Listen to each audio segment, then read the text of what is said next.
सोचिए, आपके जन्म से पहले ही आपकी मृत्यु तय हो चुकी है।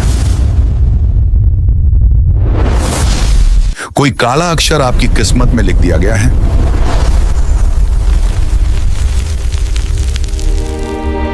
और वो अक्षर लिखा है शनैश्चर के हाथों से।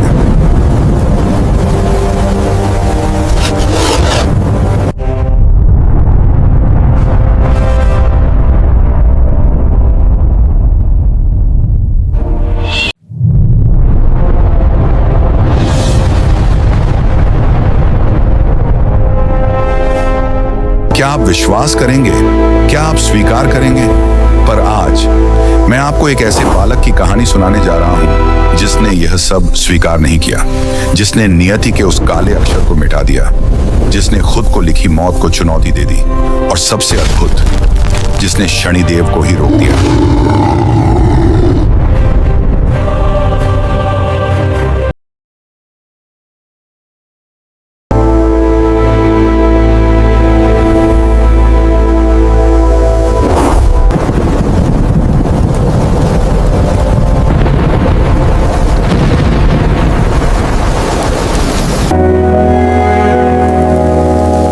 मैं डरता नहीं, क्योंकि मैं जानता हूं मेरे भीतर वो है जो सब कुछ बदल सकता है।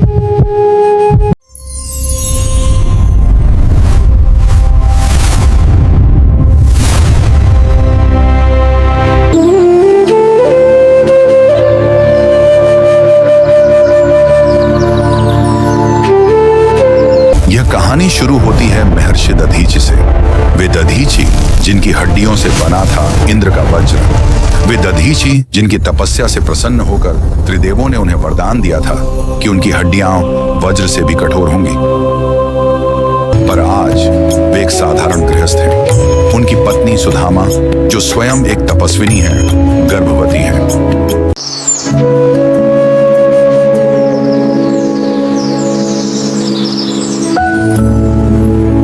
सुधामा, इस बार हमारा पुत्र होगा। मैंने स्वप्न में देखा है एक तेजस्वी बालक जो संपूर्ण ब्रह्मांड को प्रकाशित करेगा। प्रभु, आपकी इच्छा पूर्ण हो।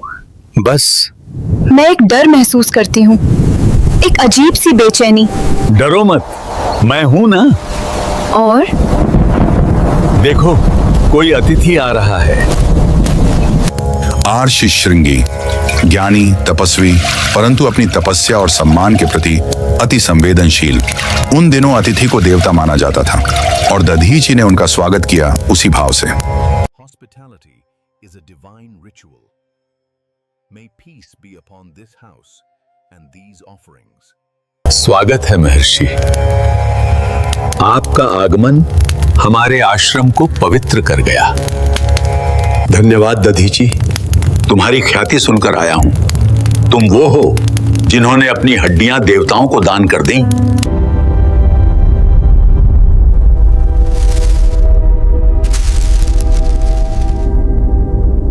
एक छोटी सी घटना, एक सूखा पत्ता जो भाग्य का पहिया पूरी तरह से घुमा देगी।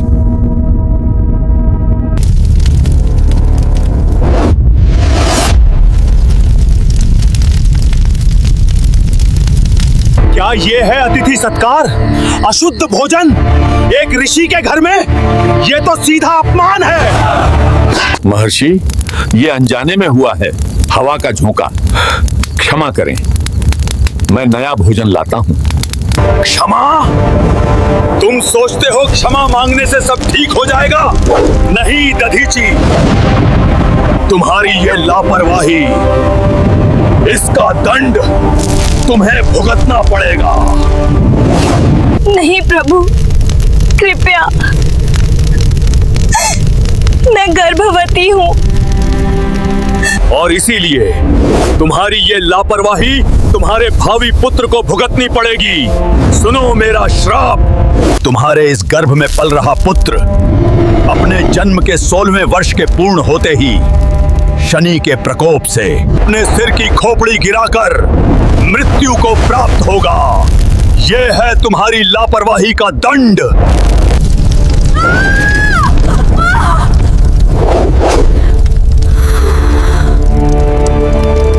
महर्षि, ये अन्याय है। ये बालक निर्दोष है। श्राप दिया जा चुका है, ये अटल है।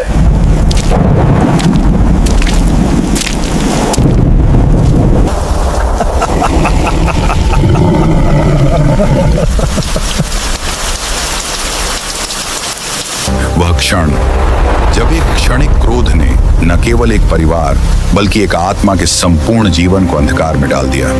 दधीचि जानते थे एक आशी का श्राप व्यर्थ नहीं जाता और शनि तो केवल नियम का पालन करते हैं। उन्हें तो बस कर्म फल देना है।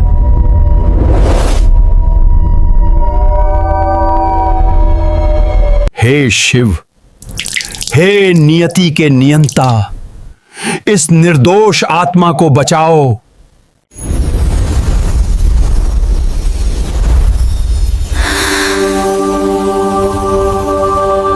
ऋषिवर, पुत्र हुआ है, पर देखिए वो रो नहीं रहा, वो मुस्कुरा रहा है। पिपलाद का जन्म हुआ। उसकी आंखों में एक अलौकिक ज्ञान था। वह सामान्य शिशु नहीं लग रहा था, पर दधीचि के हृदय में डर बसा था। वो जानते थे यह मुस्कान अधिक दिन नहीं टिकेगी। 16 साल बाद शनि आएंगे।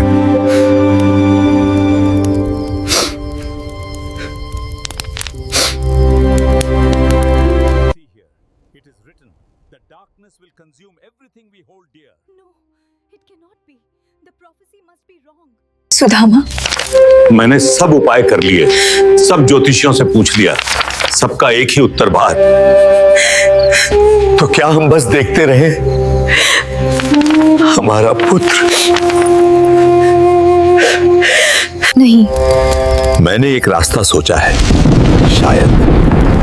शायद अगर वो मनुष्य समाज से दूर रहे, जंगल में रहे, शनि शायद उसे ढूंढ न पाए।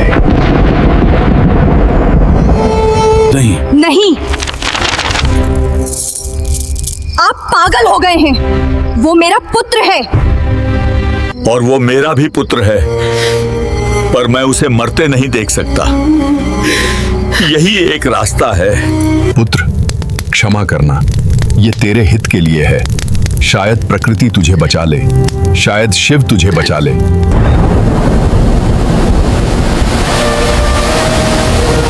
और इस तरह एक निर्दोष बालक अपने ही माता पिता के हाथों परित्यक्त। नियति ने उसके साथ कैसा खेल खेला था। जन्म से पहले श्राप और जन्म के बाद परित्याग। पर कहानी यहीं खत्म नहीं होती। जहां मनुष्य ने त्याग दिया, वहां प्रकृति ने गोद ले लिया।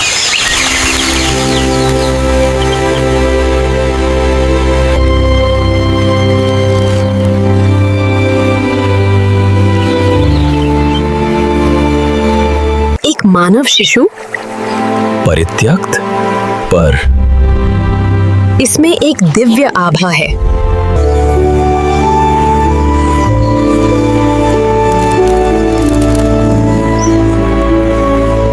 यह शेरनी कोई साधारण शेरनी नहीं थी। वह एक दिव्य शक्ति थी जिसे शिव ने भेजा था। पिपलाद को जंगल के पशु पक्षियों ने पाला। बंदर उसके लिए फल लाते, पक्षी उसे छाया देते।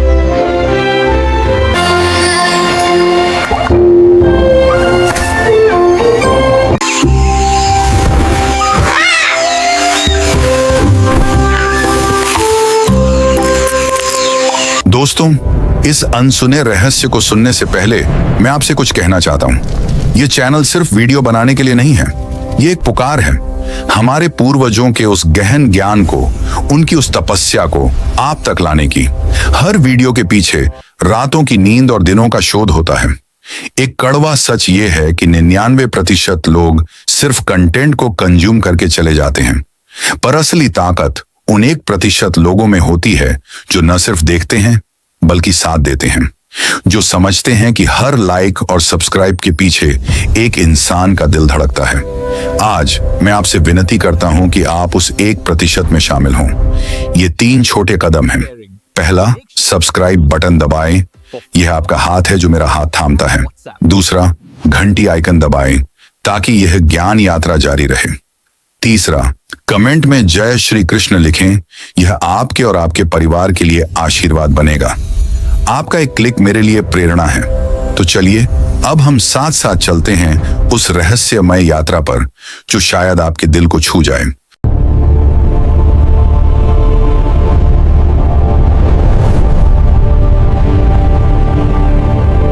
रुको, नीचे एक अद्भुत तेज दिख रहा है।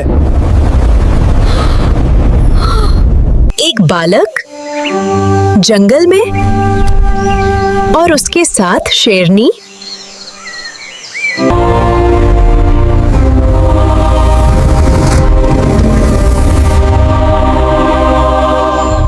स्वागतम।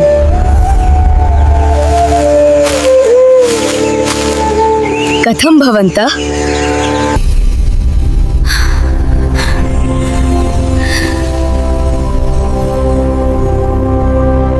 ये बालक ये साधारण नहीं है। इसकी आंखों में ब्रह्मांड का ज्ञान है। हमें इसे अपने साथ ले जाना चाहिए। इसे शिक्षा मिलनी चाहिए।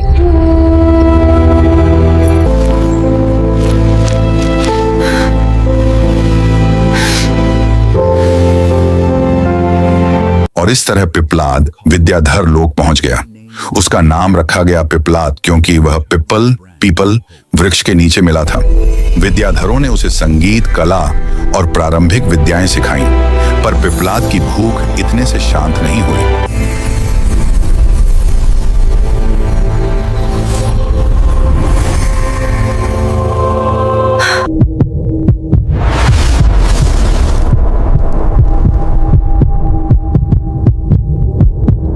ग्रह, नक्षत्र, भाग्य।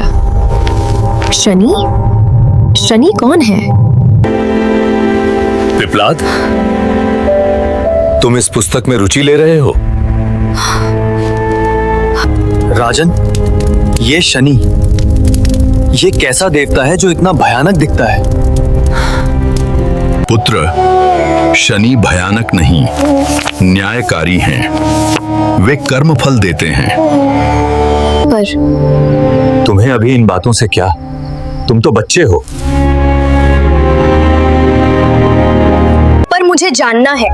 मैं जानना चाहता हूँ, क्या शनि किसी निर्दोष को भी दंड दे सकते हैं? उस दिन से पिपलाद के मन में शनि के प्रति एक अजीब सी जिज्ञासा जाग उठी। वह जानता था कि यह सिर्फ जिज्ञासा नहीं, ये कुछ और है, कुछ गहरा संबंध।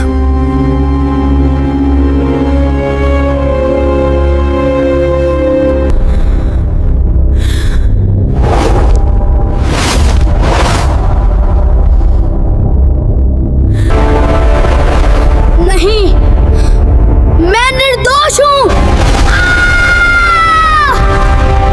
ये क्या था? ये सिर्फ स्वप्न नहीं था, ये कुछ और था। शुक्राचार्य, दैत्यों के गुरु, महान ज्ञानी और नवग्रहों में से एक शुक्र ग्रह के अधिपति, उनके आश्रम में पहुंचकर पिपलाद ने उनके चरणों में शरण मांगी।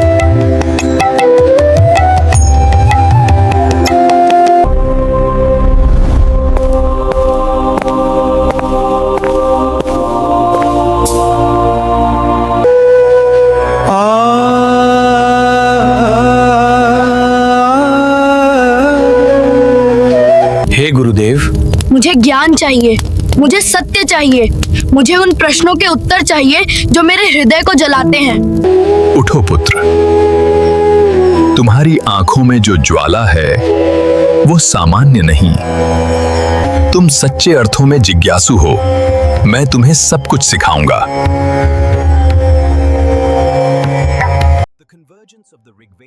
और इस तरह शुरू हुई पिपलाद की शिक्षा।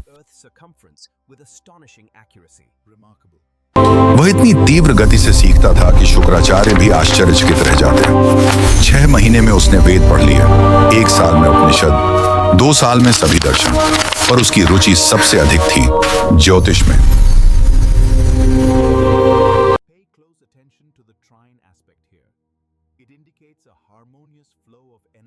between these two planets. और इस तरह शनि की 7.5 साल तक चलती है। यह काल सबसे कठिन माना जाता है। शनि न्याय के देवता हैं। वे कर्मों का लेखा जोखा रखते हैं। गुरुदेव, क्या शनि गलत भी कर सकते हैं? क्या वे निर्दोष को दंड दे सकते हैं? यह प्रश्न बहुत गहरा है। शनि नियम के पालक हैं। यदि किसी के पूर्व जन्म के कर्म खराब हैं या पिता के कर्म दोषपूर्ण हैं, तो शनि को दंड देना ही पड़ता है। वे स्वतंत्र नहीं हैं। वे कर्म के नियम के गुलाम हैं। गुरुदेव, क्षमा करें, पर यह उत्तर मुझे संतुष्ट नहीं करता। यदि शनि स्वयं नियम के गुलाम हैं, तो वे दंड देने के अधिकारी कैसे हुए? और सबसे महत्वपूर्ण, यदि एक पिता ने कोई अपराध किया है, तो क्या उसका निर्दोष पुत्र उसका दंड भुगते? क्या यह न्याय है?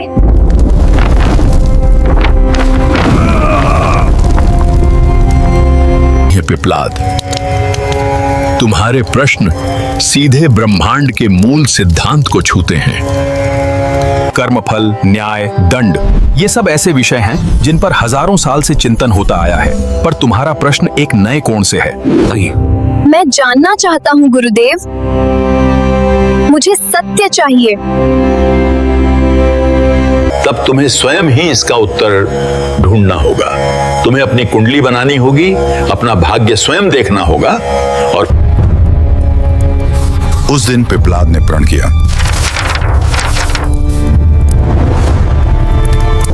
वह अपना भाग्य स्वयं देखेगा।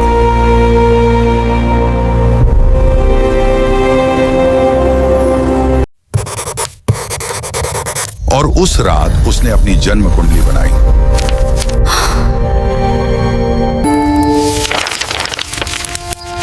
नहीं, ये नहीं हो सकता। तो ये सत्य है, मेरे जन्म से पहले ही मेरी मृत्यु तय हो चुकी है। और किसके कारण? मेरे पिता के कारण।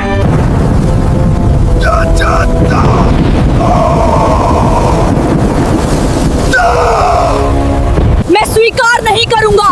हे शनि, तुम आना, मैं तुम्हारी प्रतीक्षा का करूंगा। अगले 4 वर्ष पिपलाद ने गहन साधना में बिताए। उसने सिर्फ ज्योतिष ही नहीं, तंत्र, मंत्र और योग की भी गहन शिक्षा ली। उसने ढूंढ निकाला कि शनि को नियंत्रित करने के लिए शिव ही एकमात्र साधन है, और इसलिए उसने शिव की उपासना शुरू की।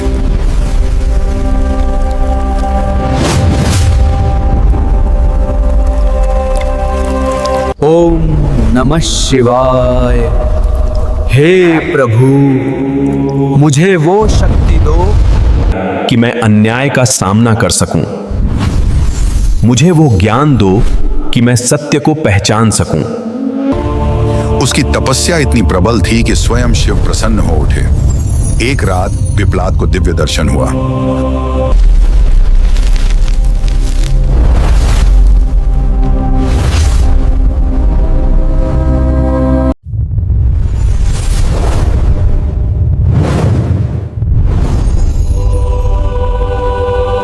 पिपलाद, तुम्हारी तपस्या से प्रसन्न हूं। तुम जो चाहते हो वो सबसे कठिन है। तुम नियति को चुनौती देना चाहते हो।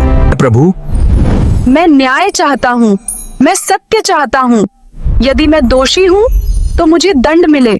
तुम्हारे प्रश्न वाजिब हैं, परंतु स्मरण रखो, शनि स्वयं नियम के बंधन में है। तुम्हें उनसे लड़ना नहीं, उन्हें समझाना है। तुम्हारे पास है सत्य का अस्त्र, उसे चलाना सीखो।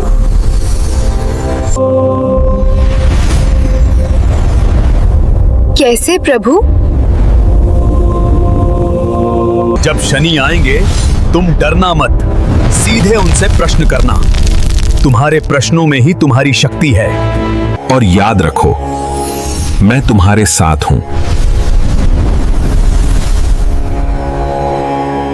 उस दिन से पिपलाद ने अपनी तैयारी शुरू कर दी।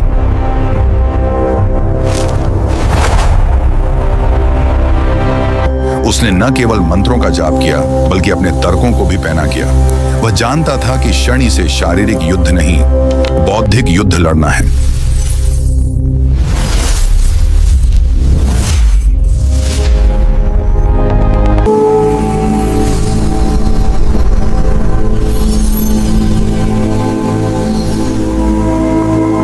हे वृक्षदेव, तुम्हें भी कोई श्राप मिला था? हर प्राणी को अन्याय सहना पड़ता है पिपलाद, पर सच्चा बल यह है कि तुम उस अन्याय को सहने से इनकार कर दो। और फिर वह दिन आ ही गया, पिपलाद का 16वां जन्मदिन।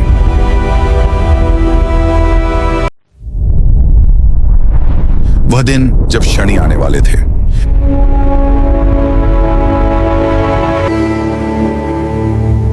पिपलाद ने उस पीपल के पेड़ को चुना जहां वो मिला था। उसका तर्क था, जहां जीवन शुरू हुआ वहीं अगर अंत होना है तो हो, पर वह अंत नहीं चाहता था, वह न्याय चाहता था।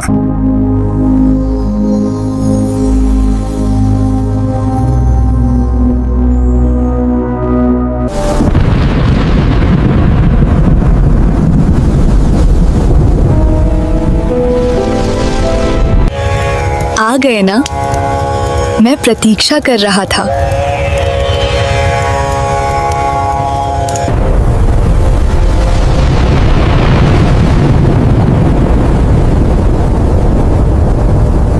पिपलाद, तेरे कर्मों का फल भोगने का समय आ गया है।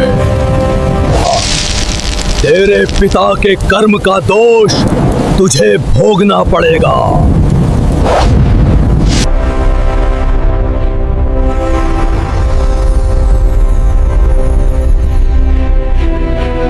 स्वागत है हे कर्माध्यक्ष। प्रश्न करने दो। इस योग्य तो हूँ कि मैं अपने अपराध को समझ सकूं। प्रश्न? कोई न्यायालय में प्रश्न नहीं करता, दंड मिलता है। तब तो सुनो मेरी याचिका हे न्यायाधीश। पहला प्रश्न, मेरा अपराध क्या था? क्या मैंने कोई पाप किया था? क्या मैंने किसी का अहित किया था? तुम्हारे पिता ने किया था, और पुत्र को पिता के कर्म का फल भोगना पड़ता है, ये नियम है। दूसरा प्रश्न, जब ये अपराध हुआ था उस समय मैं कहाँ था? मैं तो गर्भ में एक निर्जीव भ्रूण मात्र था। क्या एक अजन्मे शिशु पर पिता के कर्म का दोष लादना न्याय है? क्या ये कानून है या क्रूरता?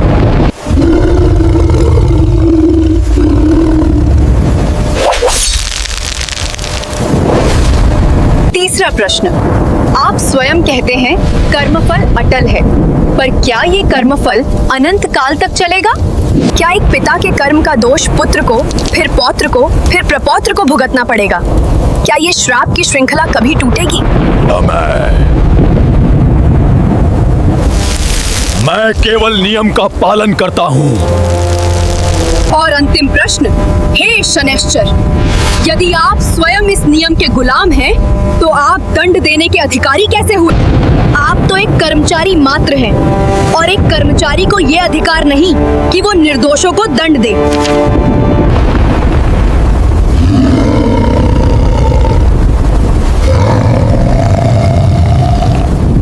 चुप हो जा, तू मुझे चुनौती दे रहा है, मैं तुझे अभी नष्ट कर देता हूँ।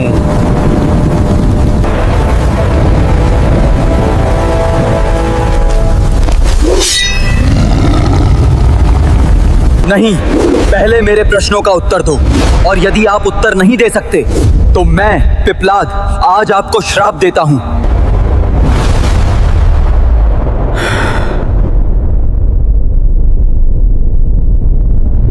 मेरा श्राप सुनो।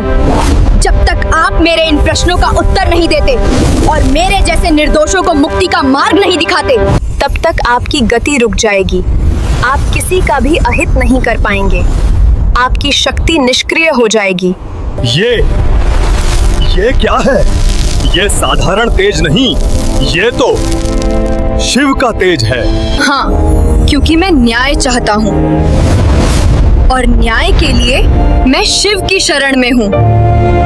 वह क्षण इतिहास में दर्ज हो गया। एक मनुष्य ने, एक बालक ने न केवल शनि को रोक दिया बल्कि उन्हें श्राप भी दे दिया। पर यह श्राप साधारण नहीं था, यह था सत्य का श्राप। जब सत्य बोला जाता है तो वह सबसे बड़ा अस्त्र बन जाता है।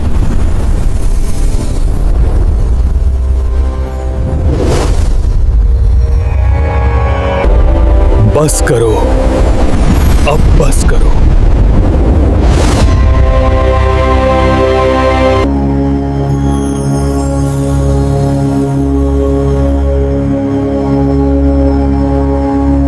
प्रभु, इस बालक ने, इसने मुझे श्राप दे दिया।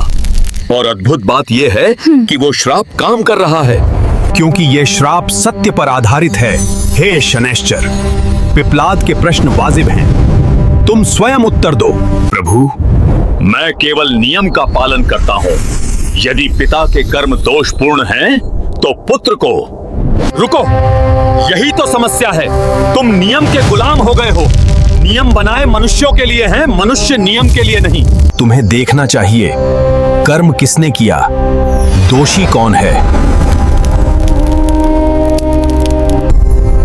प्रभु, तो क्या मेरी मृत्यु निश्चित है?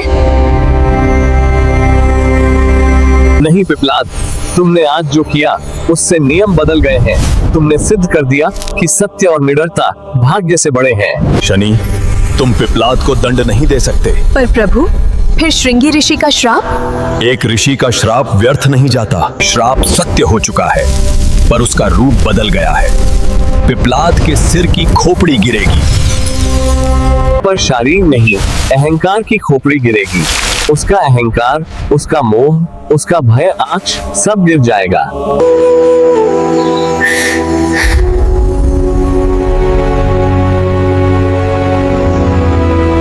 और हे शनि, आज से यह नियम बनेगा। सुनो मेरा आदेश। जो भी भक्त सच्चे मन से पिप्लाद की इस कथा को सुनेगा, उसकी पूजा करेगा और शनि के उस पर तुम्हारी कुदृष्टि का प्रभाव कम हो जाएगा। पिप्लाद बनेगा शनि के प्रकोप से मुक्ति का मार्ग। और तुम पिप्लाद, तुम मेरे ही अंश हो। तुम्हारा कार्य पूर्ण हुआ।